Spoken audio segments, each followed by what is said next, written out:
పైసలు అడిగితే బొక్కలో పెట్టిస్తా ఓ ఐఏఎస్తో కార్పొరేట్ వ్యక్తి డీల్ కొట్టినారు. అడ్వాన్స్ పని పూర్తి కాకపోవడంతో తిరిగి ఇవ్వాలని సదరు వ్యక్తి ఒత్తిడి బెదిరింపులకు దిగిన సీనియర్ బ్యూరోక్రాట్లు అంటే బాగానే బగ్గనే పైసలు తీసుకుంటున్నారు. 10 కోట్లు అంట సీనియర్ ఐఏఎస్ తీసుకున్నది.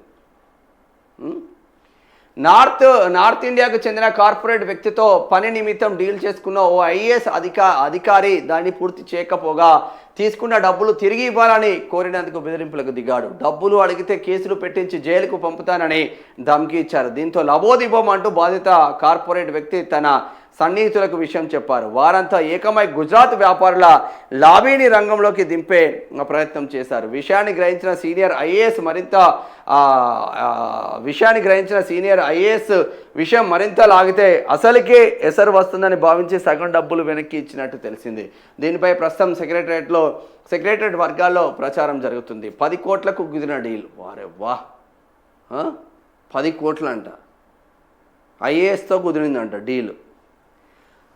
ప్రభుత్వంలోని కీలకమైన శాఖా బాధ్యతలు చూస్తున్న ఓ సీనియర్ ఐఏఎస్. మీకు సిగ్గనిపిస్తలేదురా మీరు ఇంట్లో మన్నుగాను 10 కోట్లు 20 కోట్లు ఎట్లా తీసుకోబుద్ధి అవుతుందిరా నాయన మీరు ఎడపోయిందిరా అది.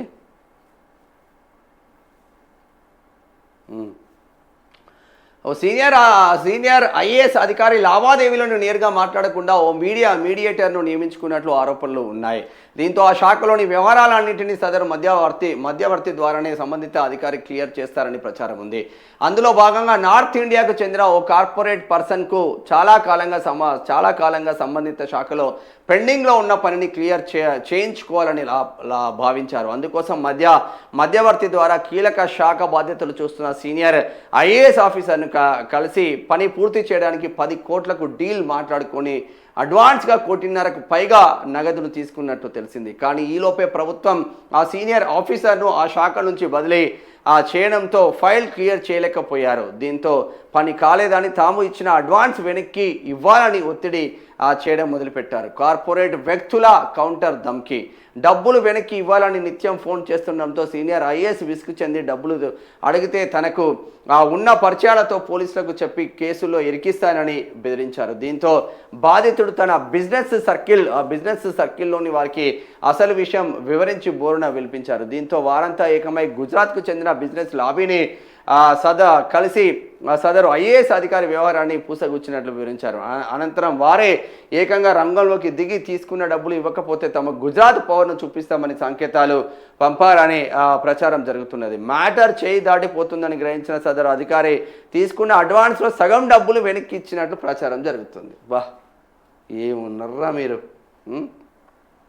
వివాదాల సెక్రటరీ. కాంగ్రెస్ అధికారంలోకి వచ్చిన తర్వాత బీఆర్ఎస్ హయాంలో నిర్లక్ష్యానికి గురైన అధికారులకు ప్రయారిటీ ఇవ్వాలని భావించింది. అందులో భాగంగా సదరు సీనియర్ ఐఏఎస్ ఆఫీసర్కు కీలకమైన శాఖ బాధ్యతలు అప్పగించారు. ఛార్జ్ తీసుకున్న కొత్తలో ఆయన పనితీరును చూసి అందరూ మెచ్చుకున్నారు. కానీ రోజులు గడుస్తున్న కొద్దీ ఆయన అసలు స్వరూపం బహిర్గతం అవ్వడం మొదలైంది.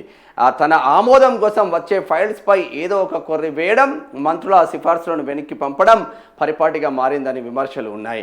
ఆయన వ్యవహార శైలి నచ్చగా ఆ శాఖ మంత్రి సైతం పలుమార్లు అసహనానికి గురైనట్లు తెలుస్తున్నది.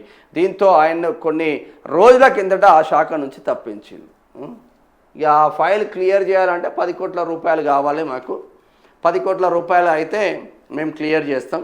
అడ్వాన్స్గా ఒక 5 కోట్లు కొడుతున్నాం. మీకు పని అయిపోయిన తర్వాత రిమైనింగ్ 5 కోట్లు కొడతామని పాపం ఒప్పందం చేసుకున్నారంట ఆ సీనియర్ ఐఏఎస్తో. బ్యూరోక్రాట్స్, చట్టాన్ని ధర్మాన్ని కాపాడాల్సిన బ్యూరోక్రాట్సే పాములాగా కాట్లేస్తున్నారు ఒక్కొక్కరికి. 5 కోట్లు మళ్ళను అడిగితే బొక్కలేసి కొడతా అంటే కార్పొరేట్ సంస్థలందరూ ఏకమై వీని బండారం బయట పెడతా అంటే వీడు భయపడి అందులో సగం డబ్బులు దాదాపు 2.5 కోట్లు రిటర్న్ చేసిండంట.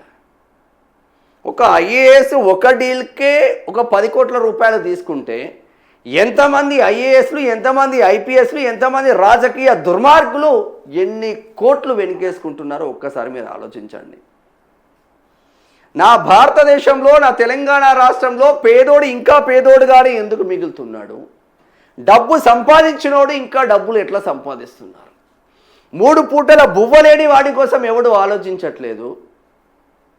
రాత్రికి రాత్రి 100 కోట్లు ఎట్లొస్తున్నాయిరా నాయన. బీఆర్ఎస్ వచ్చిన తర్వాత ఇసుక దోపిడీ, మట్టి దోపిడీ, మన్ను దోపిడీతో ఒక్కొక్క ఎమ్మెల్యే కోట్లకు పడగలెత్తింది. ఒక్కసారి ఎమ్మెల్యే అయితే వాడు 100 కోట్లు 1000 కోట్లకు పడగలెత్తింది. ఎక్కడి నుంచి వచ్చినాయిరా మీకు పైసలు?